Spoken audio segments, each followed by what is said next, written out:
আমার স্ত্রী বলে কথা না, পাওয়া উচিত ছিল। ববিতা আপা কি 21 পদক পেয়েছেন? আমাদের শাবানা আপু 21 পদক পেয়েছেন কিনা আমি জানি না। উপমহাদেশের চলচ্চিত্রের একজন কিংবদন্তি শবনম ম্যাডামের কথা যদি বলি, উনি জন্ম নিয়েছেন কি পাকিস্তানে না বাংলাদেশে? বাংলাদেশে জন্ম নিয়েছেন। শিল্পী হয়েছে কোথায়? বাংলাদেশে। উনি স্টার হিসাবে পাকিস্তানে গিয়েছেন, ওখানে মেগাস্টার ছিলেন উনি। উনি কিন্তু মাটির টানে বাংলাদেশে চলে আসছে। এটা কি তার অপরাধ? অপরাধ না। যদি তাকে 21 পদক কিন্তু দেওয়া হয়নি। আমাদের শাবানা আপু 21 পদক পেয়েছেন কিনা আমি জানি না। পেয়েছেন কি?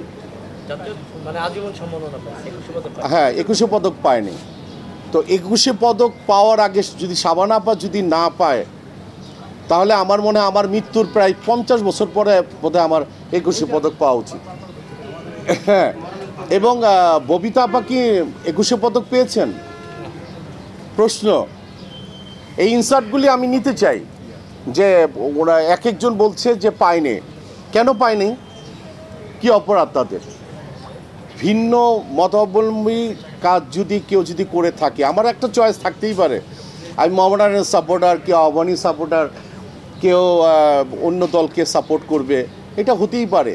কিন্তু চলচ্চিত্রের দিকে যদি আপনারা যদি তাকান, তার মেধা, তার চলচ্চিত্রের বয়স, তার প্রজ্ঞাপন সব কিছু মিলেই তো তাকে দাম দিবেন, নাকি দাম দিবেন না? একটা স্টার যখন তৈরি হয়, সে কি নামাজ পড়ে কি পড়ে না, তার কয়টা ওয়াইফ, কয়টা তার মায়ের সাথে কি সম্পর্ক, বাবার সাথে কি সম্পর্ক, তার কনজুগাল লাইফ কি অবস্থা, এগুলি কি দেখে দর্শক? অবশ্যই দেখে না। একজন দেখে একজন স্টারকে। তো সেইটাই যদি বিচার হয়, তাহলে এরা কিন্তু কখনোই কিন্তু ন্যাশনাল কি বলে 21 পদক কিন্তু পায়নি। যাদেরকে পেয়েছে তারাও আমার সিনিয়র, অনেকটা কারেক্ট আছে।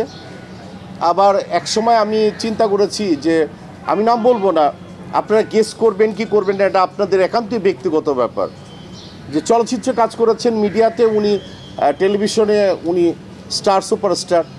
হ্যাঁ, আমি কোনো ইঙ্গিত করে কাউকে কথা বলবো না, নামও মেনশন করব না, সবাই আমার সিনিয়র। তাকে 21 পদক দেওয়া হয়েছে, কিন্তু শাবানা বুকে দেওয়া হয়নি, ববিতা আপাকে দেওয়া হয়নি, তারপরে শবনম ম্যাডামকে দেওয়া হয় না।